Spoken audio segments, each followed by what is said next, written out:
Baik, terima kasih atas kesempatannya yang diberikan kepada kelompok kami.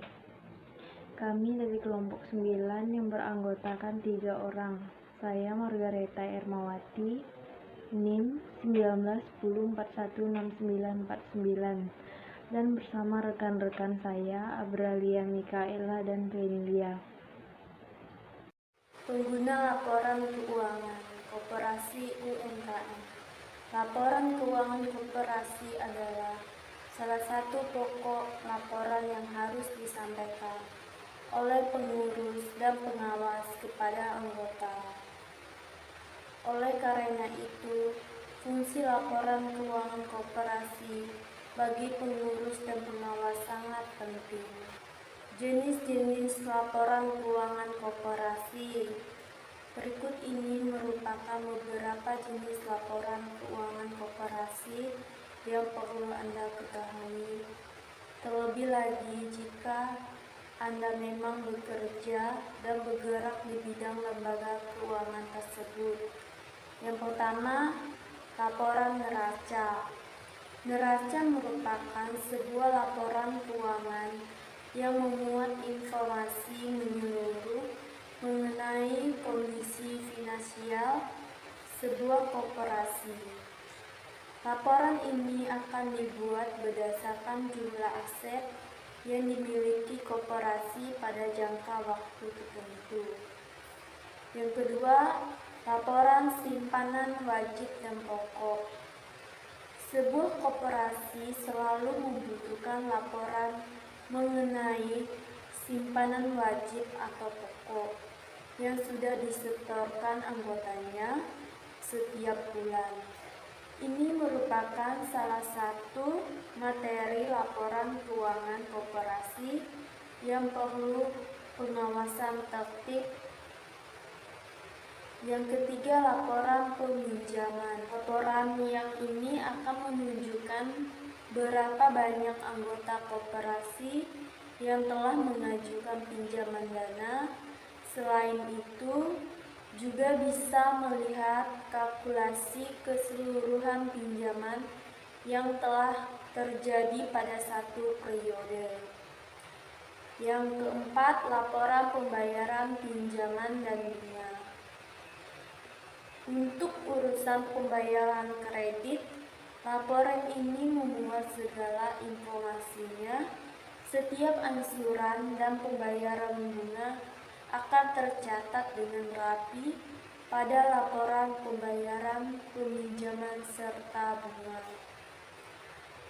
Yang kelima, laporan SHU atau sisa hasil usaha.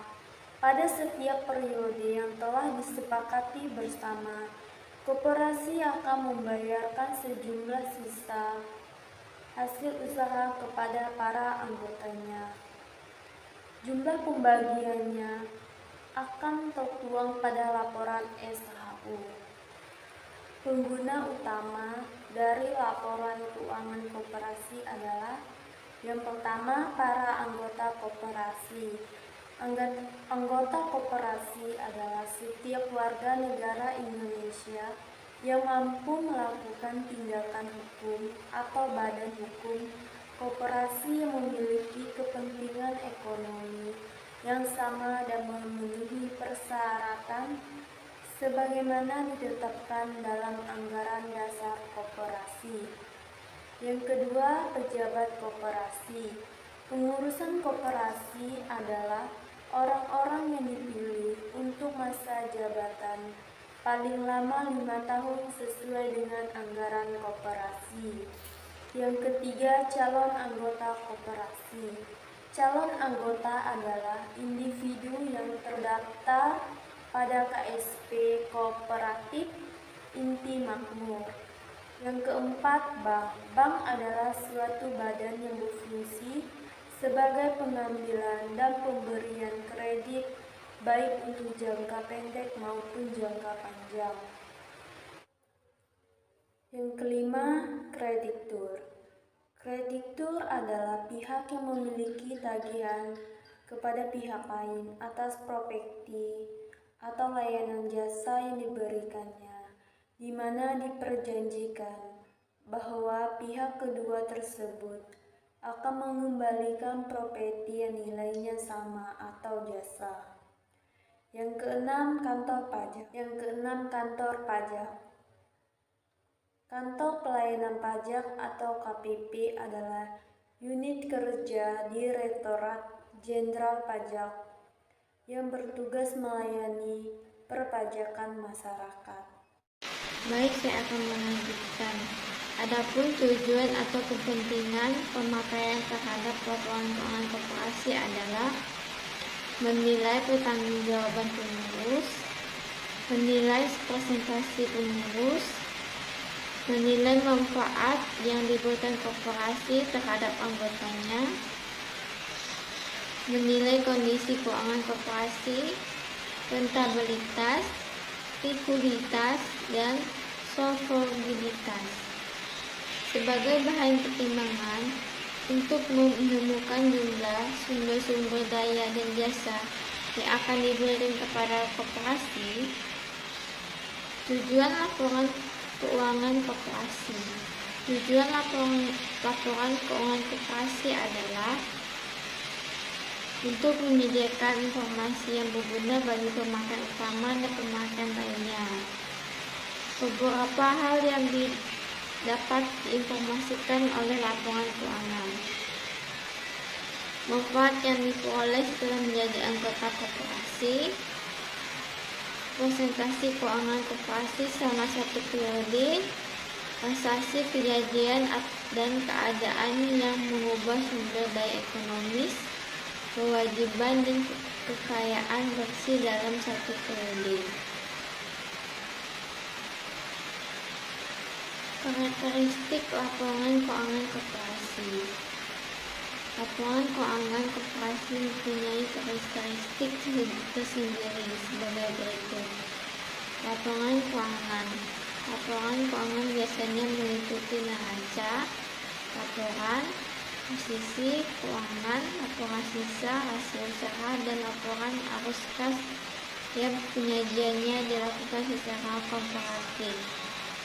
Pemakaian utama dari laporan keuangan koperasi adalah para anggota koperasi itu sendiri serta para pejabat pembina. Standar akuntansi keuangan koperasi. Laporan keuangan untuk koperasi pada dasarnya sama dengan laporan keuangan secara umum. Namun ada beberapa perbedaan laporan keuangan secara umum dengan laporan keuangan koperasi.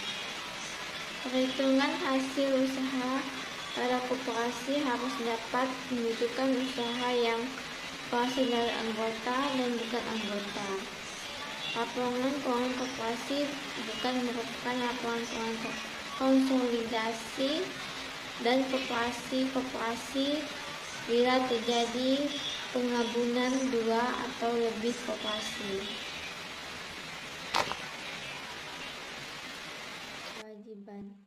Kewajiban pada anggota timbul dari transaksi dengan anggota disajikan secara terpisah sebagai hutang kepada anggota. Kewajiban kepada buku anggota timbul dari transaksi dengan buku anggota disajikan sesuai dengan ketentuan dan standar akuntansi keuangan yang berlaku. Simpanan sukarela disajikan sebagai kewajiban selancar atau jangka panjang sesuai dengan jatuh temponya. Kewajiban yang timbul karena pembagian SHU disajikan sebagai kewajiban lancar kecuali ditetapkan oleh rapat tidak dibagikan. Sekian dari saya, terima kasih. Beban. Beberapa karakteristik beban pokok penjualan dan beban pada koperasi sebagai berikut. Yang pertama, beban pokok penjualan produk kepada anggota dan bukan anggota. Yang kedua, beban yang terjadi karena aktivitas koperasi dalam kaitannya dengan program-program pemerintah. Yang ketiga, beban yang pada hakikatnya dapat dipisahkan menjadi beban untuk kegiatan pelayanan kepada anggota dan beban untuk kegiatan pelayanan kepada bukan anggota. Aktiva dan kas bank. Pengertian kas dan bank menurut standar akuntansi keuangan.